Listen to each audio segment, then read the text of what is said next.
Giro,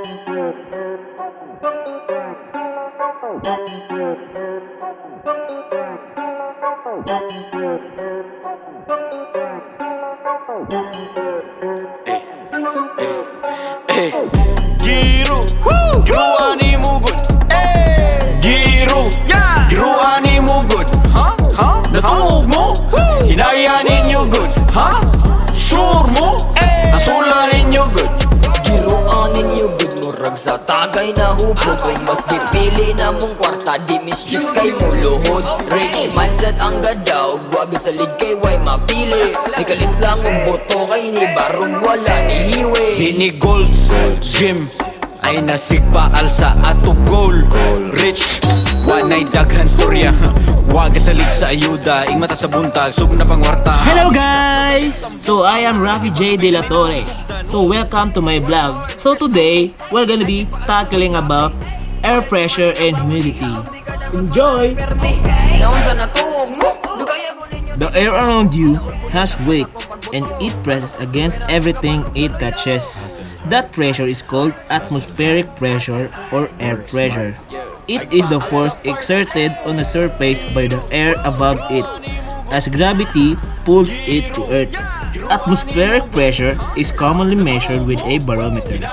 In a barometer, a column of mercury in a glass tube rises or falls as the weight of the atmosphere changes. Meteorologists describe the atmosphere pressure by how high the mercury rises. Sure mo, nasula ninyo good. Baby, are you free? Show me what you send me on your... An atmosphere is a unit of measurement equal to the average air pressure at sea level. At a temperature of 15 degrees Celsius or 59 degrees Fahrenheit. 1 atmosphere is 1013 millibars or 760 millimeters or 29.92 inches of mercury. So, why is it important to know about this? Atmospheric pressure is an indicator of weather. When a low pressure system moves into an area, it usually leads to cloudiness, wind, and precipitation. High pressure systems usually lead to fair or calm weather. No doubt, you are aware that humidity is a big deal, especially in the lake, filled great north of Minnesota. But what exactly is humidity? What does it have to do with moisture? Why does it make some days feel hotter than usual and some days colder? Can it really affect my health? Baby, are you free? Humidity is the presence of water vapor in the atmosphere.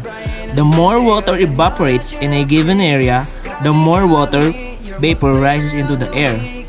And the higher the humidity of that area is, hot places tend to be more humid than cool places because heat causes water to evaporate faster. So, how do we measure humidity? There are a couple different means of calculating humidity in both absolute and relative terms.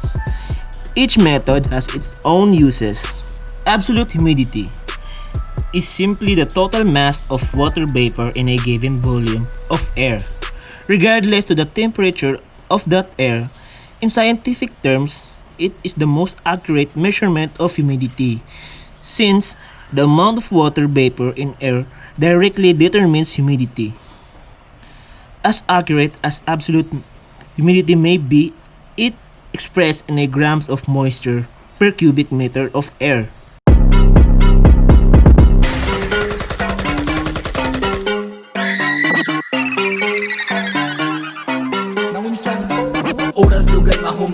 So, the next is dew point. Condensation only occurs when there's enough water vapor in the air for the molecules inside the vapor to coalesce into water droplets. The only way that happens is if water vapor condenses faster than it can evaporate. The dew point is temperature the air must be for water to condense and evaporate at the same rate. If the air temperature matches the dew point, then the air is exactly as saturated as it can be without condensation, forming Condensation forms when the air temperature falls lower than the dew point. If the air temperature is higher, water evaporates faster and condensation doesn't form.